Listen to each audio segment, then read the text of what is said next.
Assalamualaikum warahmatullahi wabarakatuh. Bismillahirrahmanirrahim. Alhamdulillahi wa kafa. Wassalatan wassalaman ala ibadihil ladina astafa wa ba'du. Kita lanjutkan kajian kita untuk membaca hadis-hadis yang ada pada kitab Umdatul Ahkam.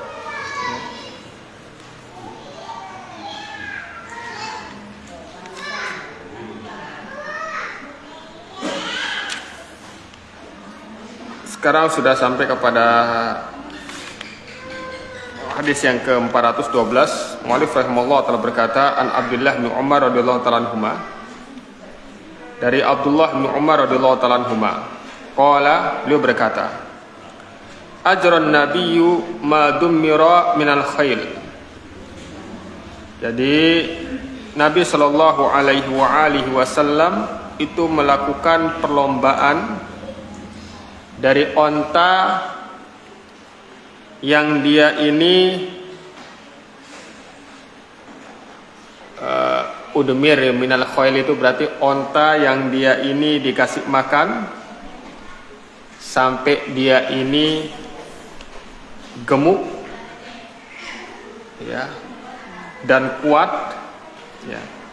Kemudian makanannya ini dikurangi sedikit demi sedikit ya, sampai dia kurus ya. Akan tetapi ya dia masih berotot, sehingga ini sangat cepat ya larinya. Jadi kita katakan onta yang memang khusus dipelihara dengan tujuan untuk berperang atau ya untuk berlomba ya. Kayak sekarang antum lihat bagaimana pacuan kuda. Kuda yang dia itu dijadikan untuk pacuan itu kan benar-benar dilatih, diperhatikan makanannya, ngerti ya? Jadi yang namanya madum mira minal khail itu berarti onta yang dia ini diberikan makanan sehingga dia gemuk, kemudian kuat, kemudian makanannya itu dikurangi sedikit demi sedikit sehingga dia tuh menjadi kurus tapi berotot. Dan ini menyebabkan larinya sangat cepat ya. Geraknya gesit nanti kayak antum ya. Coba lihat, makan yang banyak ya, tapi olahraga ya kan, makan yang banyak, olahraga kan, dikurangi sedikit demi sedikit, nanti ototnya kuat, ngeras ya. Seperti itu ya. Nanti jadi gesit ya. Kalau makannya diperbanyak, nggak pernah olahraga ya, ya ngantuk itu ya. Minal hafya ila saniyatil wada. Jadi perlombaannya ini ya, pokoknya intinya tuh onta-onta yang khusus seperti ini, perlombaannya itu dari hafya sampai saniyatil wada. Ini ya, tempat di luar Madinah ya, tempat yang ada di luar Madinah ya.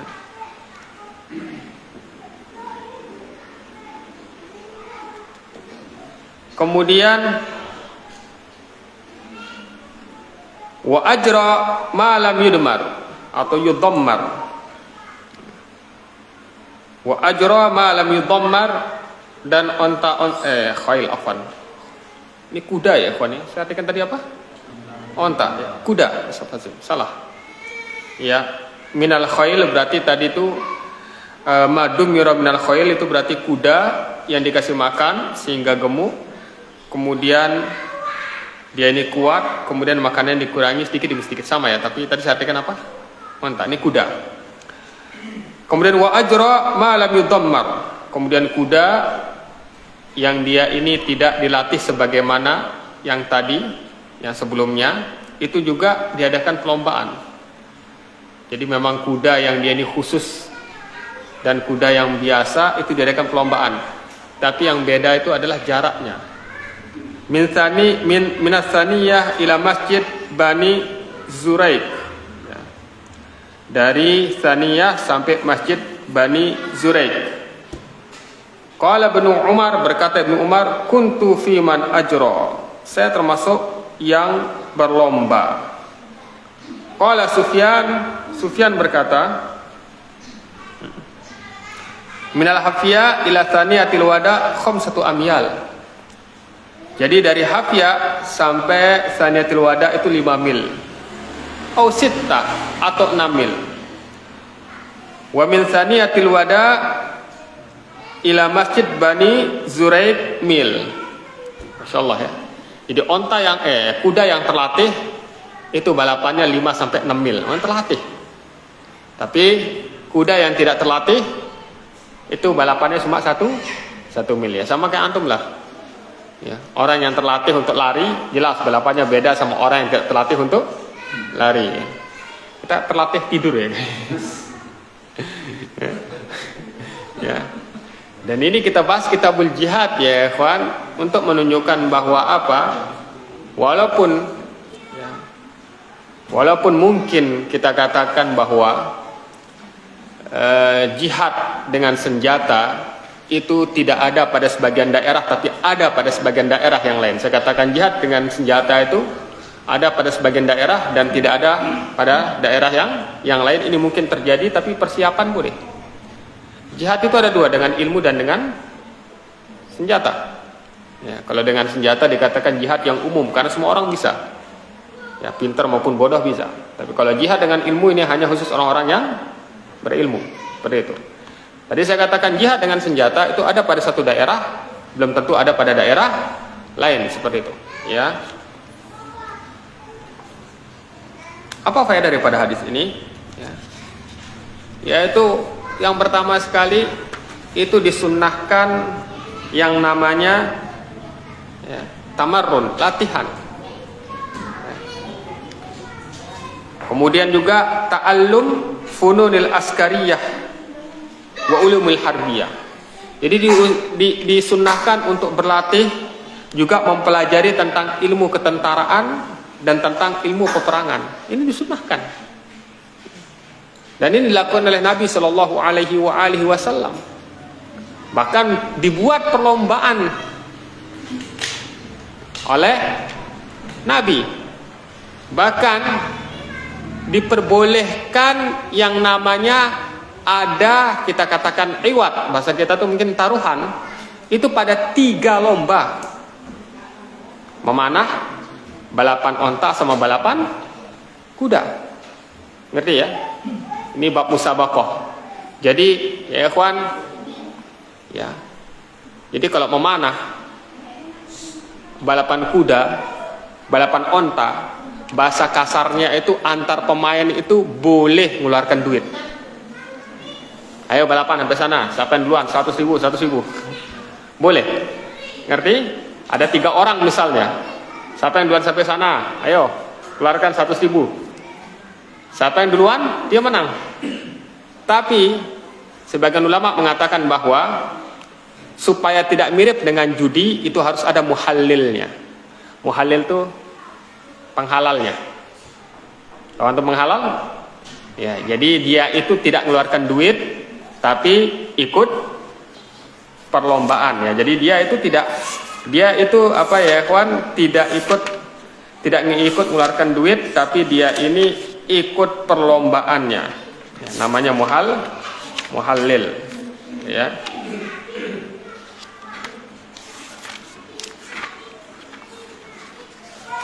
Kayaknya sudah saya bahas kayaknya kemarin. Pada bab musabaqah kalau nggak salah.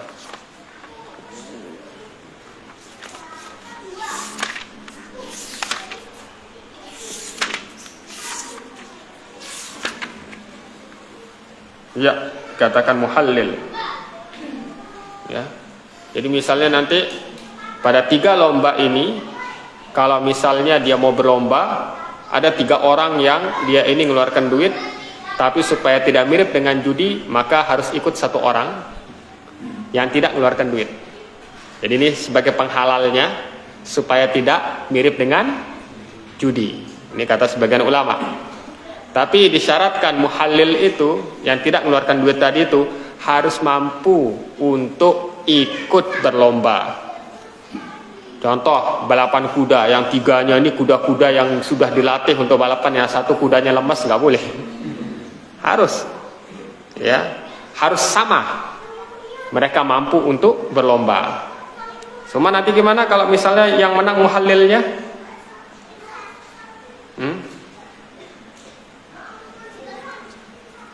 Jadi kan 3 orang lomba, 3 orang ini yang mengeluarkan duit. Satu ikut lomba sebagai penghalalnya nggak mengeluarkan duit. Ternyata yang menang yang satu nih yang nggak mengeluarkan duit. Nah, kenapa? Gimana hukumnya dia? Kalau dia yang menang ya dia ngambil duit. Tapi kalau dia kalah dia nggak mengeluarkan duit. Namanya muhallil. Ya. Seperti itu. Ya. Ini penjelasan sebagian ulama tentang masalah ini ya, kawan. Ya. Dan tidak boleh ya, yang namanya perlombaan ada mengeluarkan duit dari pemain kecuali pada 3 lomba ini. Memanah, berkuda, sama onta. Ya, seperti itu.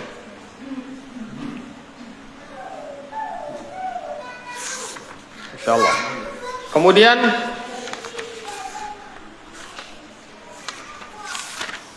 kita lanjutkan.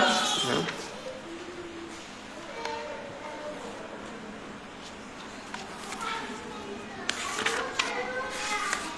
Faedahnya lagi, ya. Tapi boleh nggak selain daripada 3 lomba ini, ya?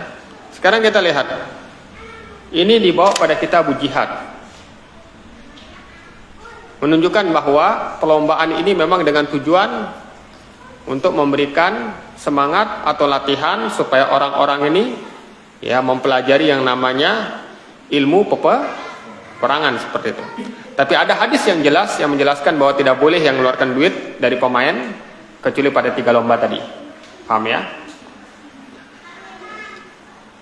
Oleh karena itu ada sebagian ulama ya ikhwan, contohnya Ibnu Taimiyah rahimahullah taala itu mengkiaskan pada lomba-lomba yang berkaitan dengan diniyah.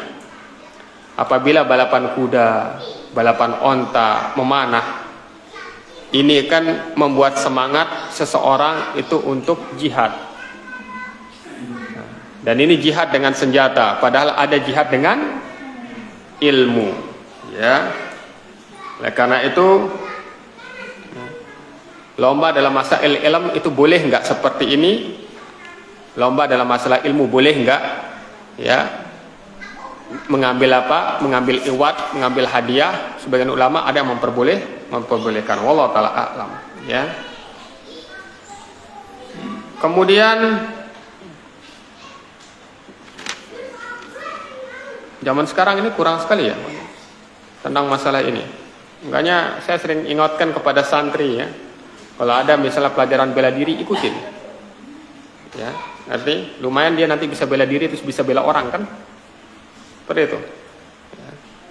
Ini yang pertama. Bahkan Ibnu Qayyim rahimahullah taala, yang kedua ada Ibnu Qayyim rahimahullah taala itu membuat sebuah tulisan khusus dalam masalah ini Al-Farusiyah. Al-Furusiyah juga seperti itu. Ya, tentang masalah apa ya, ikhwan? Tentang masalah ini, yaitu ilmu berperang. Ya. Bahkan di sana dijelaskan ada yang namanya berenang juga seperti itu. Ya. Jadi yang punya anak-anak, khususnya anak laki, itu dari kecil ya, ajarkan bela diri dan ingatkan dia bahwa itu digunakan untuk membela agama, bukan untuk gaya-gayaan. Zaman sekarang itu kan ikut perguruan bela diri misalnya dengan tujuan untuk gaya-gayaan ya, senggol dikit marah panggil temannya gitu. Bukan seperti itu tujuannya ya. Paling penting itu adalah tujuannya untuk membela agama Islam seperti itu ya. Dan kita lihat bagaimana para sahabat mereka terkenal dengan ilmu peperangannya. Tiap sahabat itu memiliki kelebihan masing-masing. Ada yang jago memanah ya. Ada yang dia ini memang pintar terkenal dengan berpedangnya ya. Bahkan Imam Bukhari ya, ini belajar memanah, dan Imam Bukhari terkenal dengan ilmu panahnya ya. Karena ada hadis yang mengatakan ala innal quwah ar-ramyu, Ketahuilah bahwa kekuatan itu dari memanah, ar-ramyu, karena memanah itu bisa dari jarak jauh. Kalau sekarang apa? Senapan misalnya, ya kan? Kalau di Indonesia bawa senapan bisa ditangkap. Mu'allif rahimahullah telah berkata, an Abdullah bin Umar radhiyallahu taala anhu qala uritu ala Rasulillah sallallahu alaihi wa alihi wasallam yaum Uhud. Jadi mu'allif ini berkata dari Abdullah bin Umar radhiyallahu taala anhuma, beliau berkata, ya, saya ini dibawa ke hadapan Nabi sallallahu alaihi wa alihi wasallam ketika perang Uhud. Dan perang Uhud itu terjadi pada tahun 3 Hijriah. Perang Uhud terjadi pada tahun 3 Hijriah. Wa nabnu arba'a asyrata, dan saya masih berumur 14 tahun. Subhanallah, bayangkan 14 tahun ingin ikut jihad bersama Nabi. Paham ya? Kemana sekarang kaum muslimin di Indonesia, khususnya para pemuda umur 14 tahun? Bayangkan ya, sahabat bayangkan. Ya. Ibnu Umar umur 14 tahun itu pengen ikut jihad bersama Nabi SAW perang Uhud. Ya. Lihat pemuda Indonesia sekarang, khususnya kaum muslimin di Indonesia umur 14 tahun ngapain? Ya kan? Sibuk sama HP, sosmed, nari sana sini. Saya lihat makin aneh aja. Seperti itu, Masya Allah ya. Saya ingat waktu masih kecil ya, mungkin karena perbedaan, ya kita katakan perbedaan kultur, perbedaan masa ya. Saya lahir tahun 80-an. Masa kecil saya itu 80-90-an ya. Kita katakan anak tahun 90-an ya. Saya ingat waktu masih kecil dulu. Jadi ketika kita ketemu sama anak-anak kecil lagi ngumpul, itu nanti orang-orang dewasa itu ngadu. Coba pegang telinganya kalau berani. Ingat gak ini? Ya, zaman saya kecil kayak gitu. Pegang telinganya kalau berani. Wah, pegang telinganya, marah langsung kutok. Ya berantem anak kecil kayak gitu kan, lucu ya, sampai guling-guling seperti itu. Paham? Itu zaman kita masih kecil, ya. Tapi sekarang saya nggak tahu ya, ya berubah sekarang. Ya, Masya Allah. Harus diperhatikan ya. Saya tidak membahas tentang masalah perkelahian liarnya gitu, atau pertarungan jalanan, enggak. Yang saya bahas itu bagaimana kultur atau bagaimana kita lihat kehidupan masa kecil saya dulu sama zaman sekarang ya. Lihat permainan saya ketika masih kecil, itu rata-rata gerak olahraga semua. Antum tahu ya, lari sana lari sini ya kan. Nah saya ya pergi ke warung lewat pos kamling, saya lihat anak-anak SD tuh ya, di ke pos kamling megang HP gini semua, woi tembak. Saya kaget, ini ngapain? Seperti itu, rame ya, main bareng gitu. Masya Allah ya, luar biasa ya. Katanya e-sport ya, olahraga. Iya tuh saya nggak tahu olahraga apa gitu, e-sport gitu, duduk gitu. Ya. Olahraga, padahal raganya yang harus diolah itu kan. Namanya olahraga kan raganya yang diolah ya kan, angkanya olahraga ya kan. Nah ini apanya yang diolah nih? Jarinya. Jari kan termasuk daripada raga gitu. Nah, kemudian falam yujizni, bayangkan Rasulullah tidak memperbolehkan. Kenapa? Karena dianggap terlalu kecil. Dan inilah ya ikhwan, harus ada yang namanya seleksi ketika jihad. Jadi tidak semua orang itu diperbolehkan untuk berjihad. Ada seleksi. Dianggap mampu tidak. Ibnu Abbas dianggap kalau kecil nggak boleh. Mungkin ada yang dia ini ya ikhwan kekurangan pada fisiknya, maka Rasulullah SAW melarangnya. Jangan ikut. Seperti itu. Jadi memang harus ada seleksi. Kenapa? Karena tujuan jihad itu adalah untuk memberikan maslahat baik ke kaum muslimin. Seperti itu. Wa uridtu alaihi yauma khandaq. Kemudian pada perang Khandaq ini bahasa kita pengen ikut lagi, pengen daftar. Wa nabnu khamsa asyrah. Waktu itu saya berumur 15 tahun. Kalau perang Uhud ya, itu berumur 14 tahun ya, perang Khandaq umurnya 15 tahun. Fa'ajazani. Fa'ajazani. Maka Rasulullah memperbolehkan saya. Sebagian ulama berdalil dengan hadis ini, umur 15 tahun itu umur balik. Ngerti? Karena Rasulullah memperbolehkan Ibnu Umar itu ikut jihad umur 15 tahun. Oleh karena itu balik bisa diketahui kalau laki-laki dengan cara mimpi basah, ya, kemudian tumbuhnya bulu di kemaluan, kemudian berumur 15 tahun. Salah satunya sudah dikatakan balik. Kalau perempuan nambah lagi satu haid. Mengerti? Haid, ya. Masya Allah, luar biasa ya, wah ya. Jihad ini ya kawan, nggak sembarangan ya. Wa anhu, dan dari Abdullah bin Umar radhiyallahu taala anhu, anna Rasulullah sallallahu alaihi wa alihi wasallam qasama fin nafl. Nabi sallallahu alaihi wasallam, bukan nafl, salah. Fin nafali, fa-nya di fathah. Nabi sallallahu alaihi wasallam ini membagi pada nafal. Nafal itu bisa diartikan dua. Yang pertama itu adalah ghanimah, bisa juga bagian selain daripada ghanimah, ya kan? Jadi yang namanya nafal itu bagian selain ghanimah. Jadi tentara itu bisa dikasihkan ghanimah, kemudian karena dia berjasa dikasih yang namanya nafal tambahan. Ngerti? Bisa juga diartikan ghanimah itu sendiri. Tapi sebagian ulama menjelaskan bahwa maksud nafal pada hadis ini adalah ghanimah. Jadi Nabi SAW itu membagi ghanimah. Lil farasi sahmaini. Kalau dia ini menggunakan kuda, ya, maka dia ini mendapatkan sahmain, dua bagian, dua sahm, ya. Perhatikan, lil faras sahmaini. Kalau dia ini untuk kuda, faras lah ya. Untuk kuda itu dua bagian. Walil rajul sahman. Dan untuk orangnya satu bagian. Berarti berapa nih?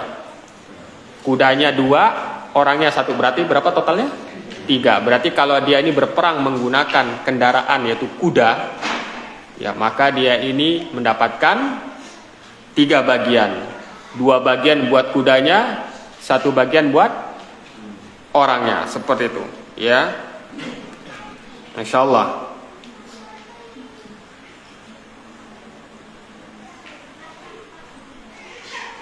Tapi yang menarik ya ikhwan, bagaimana kalau selain kuda? Ya. Maka Syekh Al-Basam pada syarahnya, wa yuj'al sahmun wahidun li ghairil farisi wa huwal mashi awir raqib ala ghairi farasin min ba'irin wa baglin wa ghairihima.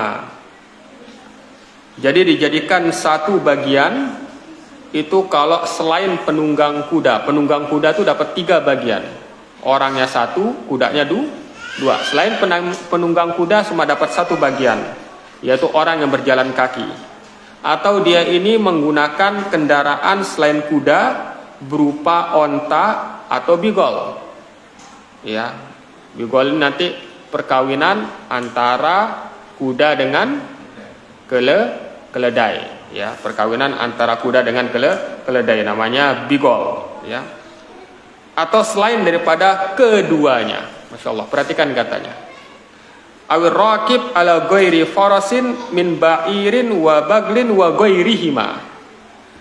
Atau menggunakan kendaraan selain kuda berupa onta maupun bigol atau selain keduanya. Selain keduanya itu berarti selain apa?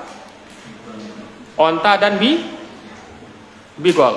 Berarti zahirnya di sini kalau dia menggunakan selain kuda, maka dia itu tetap dapat 1 bagian karena hadisnya itu khusus bagi kuda. Cuma permasalahannya bisa nggak nanti zaman sekarang kan berperang nggak pakai kuda kan, pakai mobil, kendaraan, pakai motor. Gimana cara ngitungnya? Kalau kita lihat zahir hadisnya ini, kendaraan selain kuda, baik onta, bigol ataupun selain keduanya, tetap dapat 1 bagian. Kalau zahir daripada perkataan Syekh Al-Basam di sini. Ya, tapi wallahu taala a'lam ya kawan. Lihat lagi ya. Masya Allah.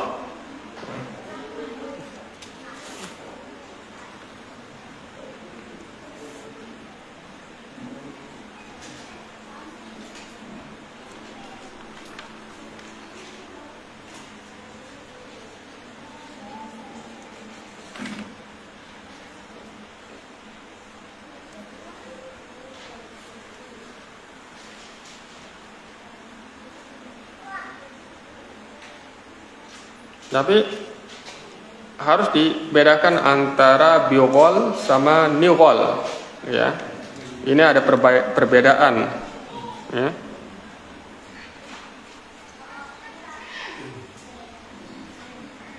Apa perbedaannya? Ada yang tahu? Bighol sama nighol. Apa perbedaannya?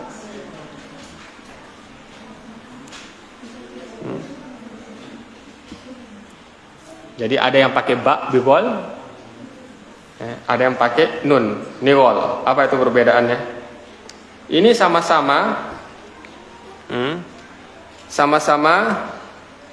dari kuda dan keledai.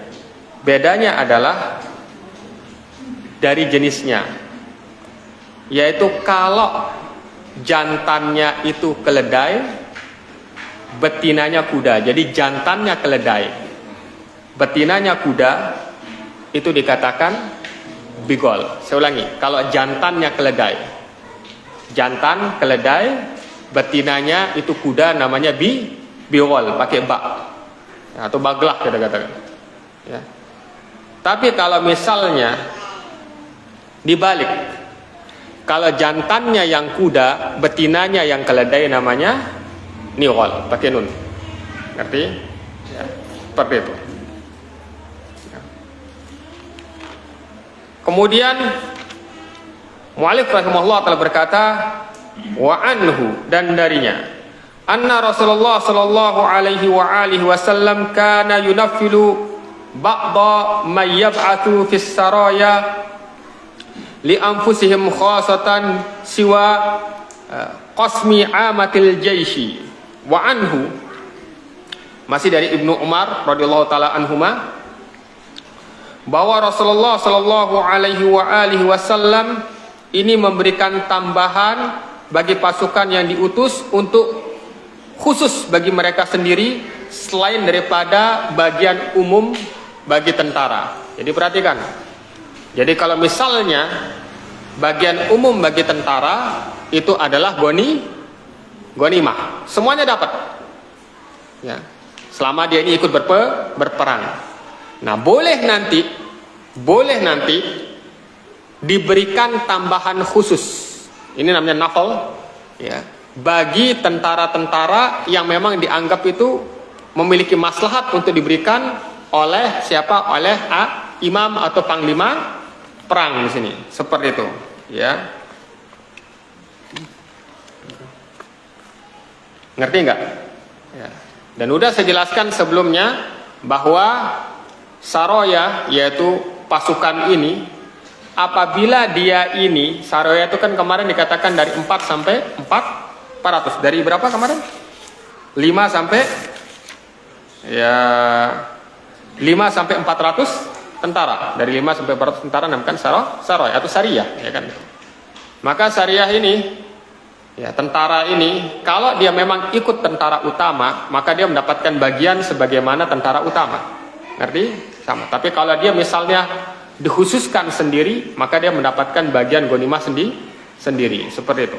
Nah, kalau di sini misalnya, ya, dia ini berarti diikutkan dengan tentara utama, maka dia ini mendapatkan bagian yang sama kayak keseluruhan pasukan. Tapi boleh dia itu diberikan tambahan mungkin karena maslahat atau mungkin tugasnya lebih banyak ataupun yang lainnya. Paham ya? Jadi ingat, tentara itu atau pasukan perang itu harus mendapatkan bagian yang adil. Ya. Pengendara kuda 3, 2 buat kudanya, 1 buat orangnya. Selain daripada itu 1.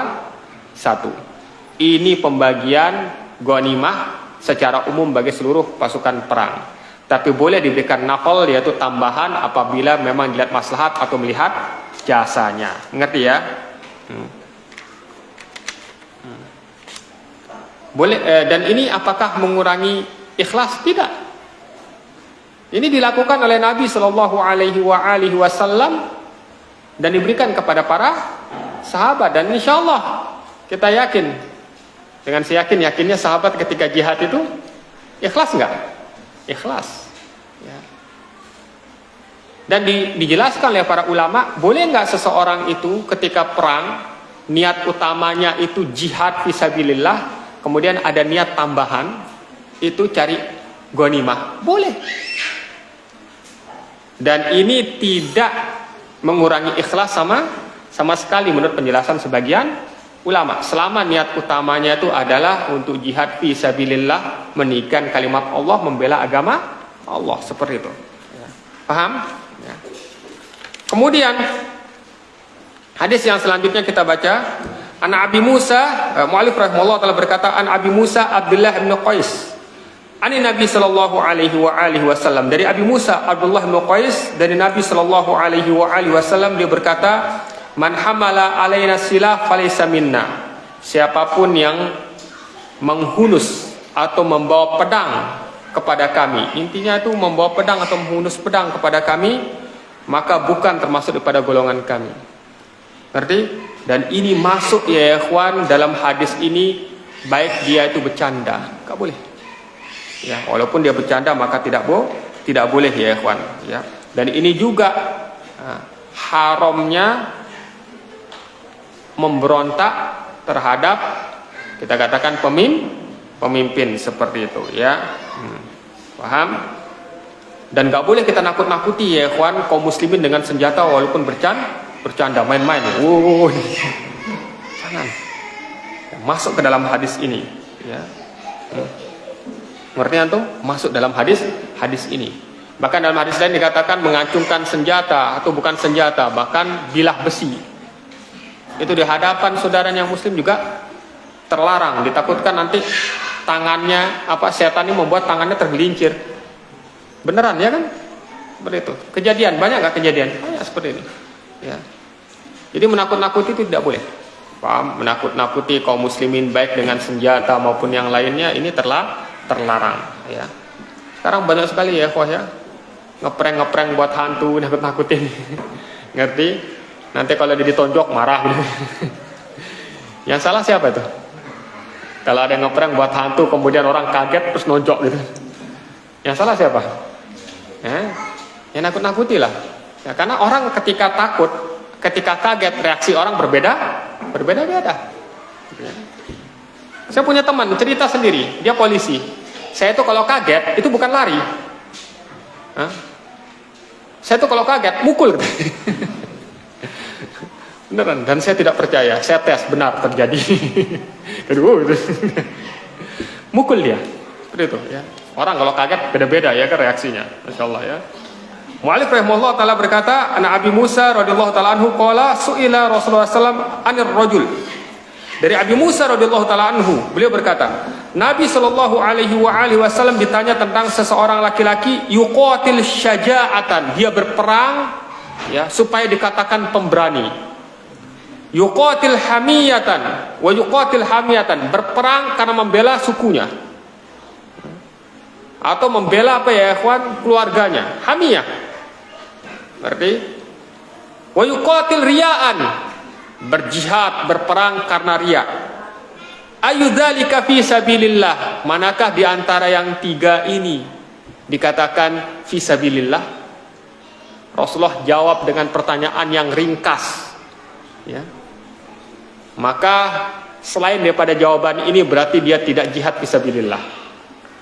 Qala Rasulullah sallallahu alaihi wasallam, faqala Rasulullah sallallahu alaihi wasallam, maka Nabi sallallahu alaihi wasallam bersabda, man qatala litakuna kalimatullahi hiyal ulya fa huwa fi sabilillah. Sudah cukup. Siapapun yang berperang, siapapun yang berjihad untuk meninggikan kalimat Allah, maka dialah fi sabilillah. Udah, ini jadi patokan.